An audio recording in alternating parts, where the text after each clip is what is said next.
সুরের ধ্বনি সে স্থানে তো কেবল সুরধ্বনি বাবা। কিসের ধ্বনি? সুরের ধ্বনি। এই জাগতিক জগতের যদি কোনো মেয়ের বিবাহ হয়, ওই বিবাহের বাড়িতে আমার মায়েদের বদনে হয় উলুর ধ্বনি। আর যদি কেউ এই জগতের মায়া মমতা পরিত্যাগ করে জনমের মতো মারা যায়, সে মৃত্যুর বাড়িতে হয় আপনাদের বদন থেকে হয় হরির ধ্বনি। ধ্বনি কয়টা হলো? কয়টা? দুইটা হয় ধ্বনি। একটা বিবাহর বাড়ির ধ্বনি, একটা মরার বাড়ির ধ্বনি। এবার দুই মিলে যোগ করেন, যেখানে মহাযোগ করেছে যোগন নামের ধ্বনি হয়। তাহলে আজকে এখানে মায়েদের বদনের উরুর ধ্বনি, বাবাদের বদনের হরির ধ্বনি, বিদ্যা দেবীকে সাক্ষী রেখে যেখানে যোগন নামের ধ্বনি হয়, সে স্থানটা কেবল আজকে সুরধ্বনি বাবা।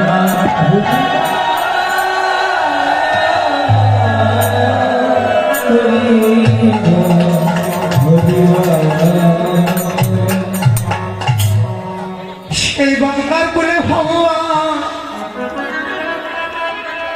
পুরবের লীলার কথা মনে করেছে। এরাই তো আমার বোঝের সকাল সুরবে, যাদেরকে নিয়ে বস্ত খেলা খেলেছে, ভক্তগণ দর্শন করছে ভগবান। এই জন্যই তো বললাম মা, নিকটে থেকে কোনদিন ভক্ত হওয়া যায় না। যদি নিকটে থেকে ভক্ত হওয়া যায় তো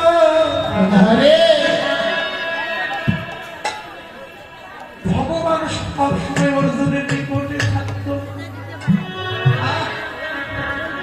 সবসময় অর্জুনের নিকটে ভগবান ছিল।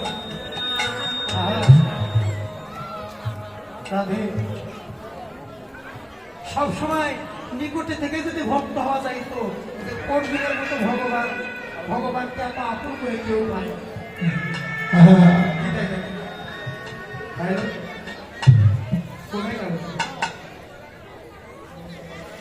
নিকটে থেকে যদি ভক্ত হওয়া যায় মাসিমা, এই জগতে অর্জুন আগে বড় ভক্ত হইত, কিন্তু অর্জুন কোনদিনও ভক্ত হইতে পারে নাই। ভক্ত হয়েছিল ভক্ত প্রহ্লাদ, ভক্ত ধ্রুব, ভক্ত হয়েছিল ভক্ত হরিদাস, কিন্তু অর্জুন কোনদিন ভক্ত হইতে পারল না। অর্জুন কোনদিন ভক্ত হইতে পারে নাই বাবা। একদিন অর্জুন ভগবানকে বললেন, হে ভগবান, এই জগতে আমার মতো আপন করে তোমায় কেউ পেল না। এই জগতে আমার মতো আপন করে তোমায় কেউ পায় নাই। কেন? তুমি আমার অতের সারথি হয়েছ, তুমি আমার অতের সারথি ভগবান। আমার মতো এত আপন করে তোমায় কে পেয়েছে ভগবান? দুঃখের জল ছেড়ে দে বলে অর্জুনকে, সত্যই তোর মতোই আপন করে জগতে আমায় কেউ পায় নাই। সত্যই আমি তো রথের সারথি, কিন্তু হে অর্জুন,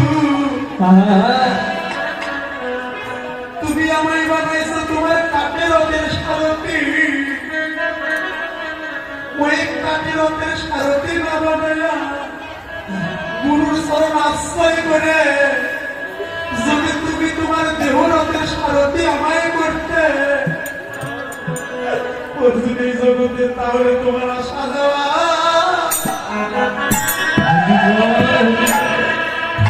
এই জগতে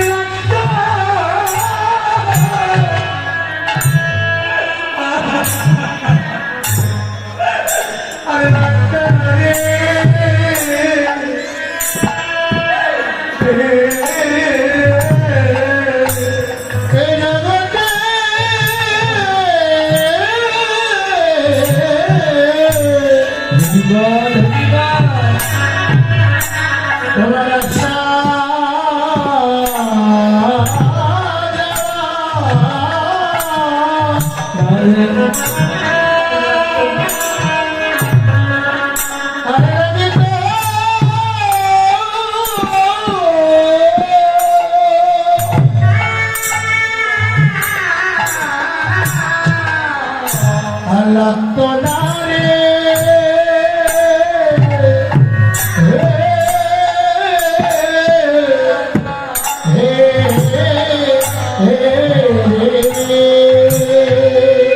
জগতে যারা আশা করে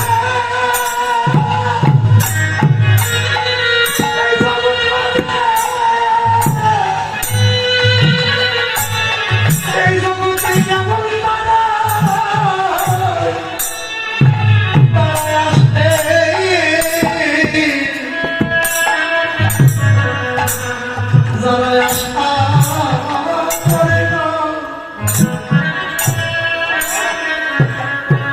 এই জগতে তারা আসে আসে না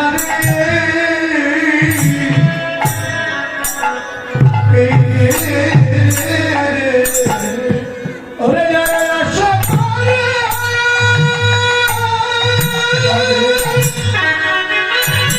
কিছু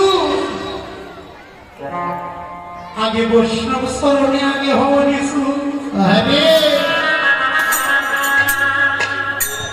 জীবনে যদি পেতে চাও কিছু পেতে চাও কিছু বৈষ্ণব স্মরণে করো আগে মাথা নিছু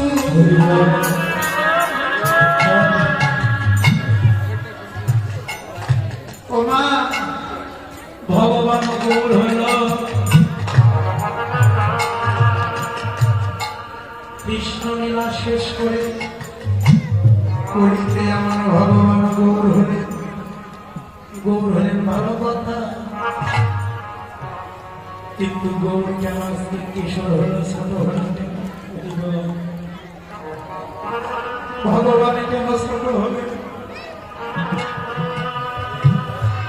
ভগবানের গুরুদের কথা মনে পড়ে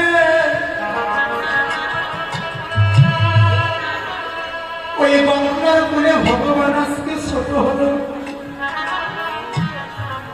ভগবান ছোট হয়ে নিচু হয়ে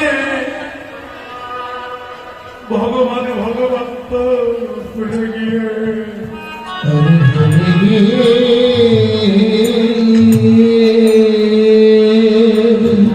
ভগবান আমার ভক্ত ভাব অঙ্গীকার করে মানে ওই গঙ্গার কুলে ওই সুরধনের গঙ্গার কুলে ভগবান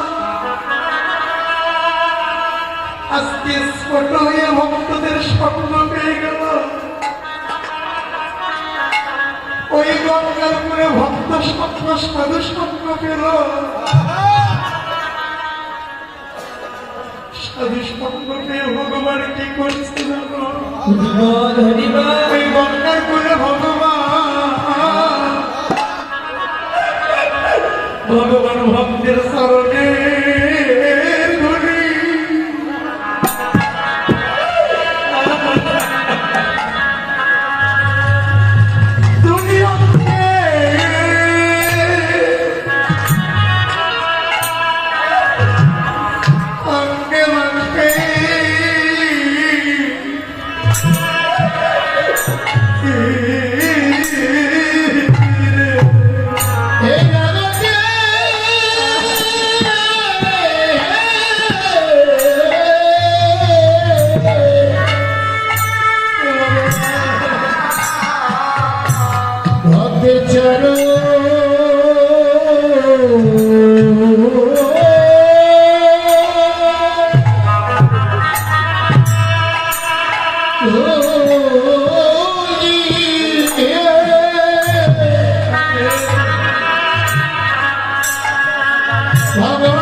অঙ্গে মাতে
একমাত্র আপনাদের মতো সত্য ভক্তের চরণের ধুলি মাথার জন্য।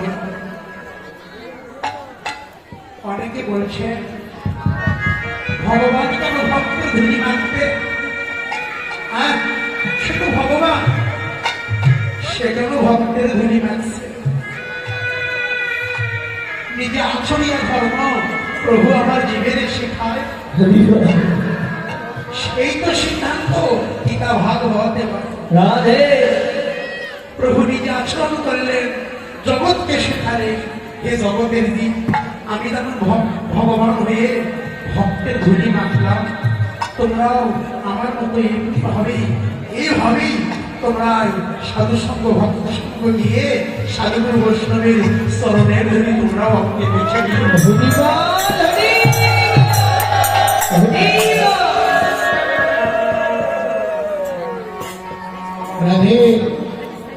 সাধু সঙ্গ সর্বশাস্ত্রে কয়, আরে লইবা মাত্র সাধু সঙ্গ, জীবের দেহে কৃষ্ণ প্রেম ভক্তির উদয় হয়, এটাই সাধু সঙ্গ, এটাই আমার ভগবানের সঙ্গ।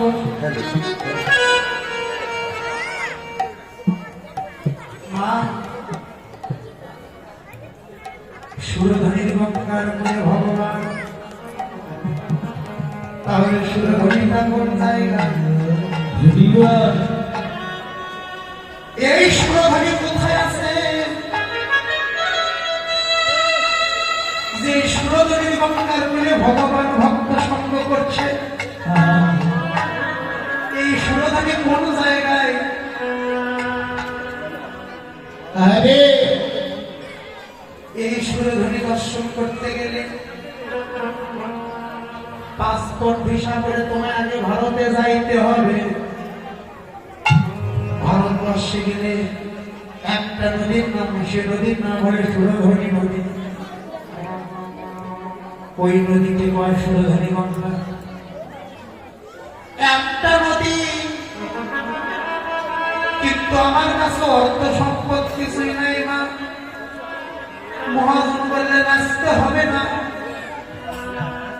ওই সুরধ্বনিটা প্রতিটি জীবে ঘরে ঘরে যাচ্ছে বাবা। আজকে বামন্ডল গেলাম 60টি আশ্রম।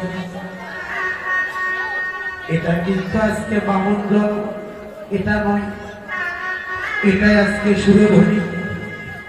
এটা কিন্তু বামন্ডল 60টি আশ্রম আজকে না। যখন কীর্তন শেষ হবে তখন এটা 60টি আশ্রম বামন্ডল হবে। এটাই আজকে সুরধ্বনি। কিভাবে হয় সুরধ্বনি? মহাজন বললেন যেখানে হয়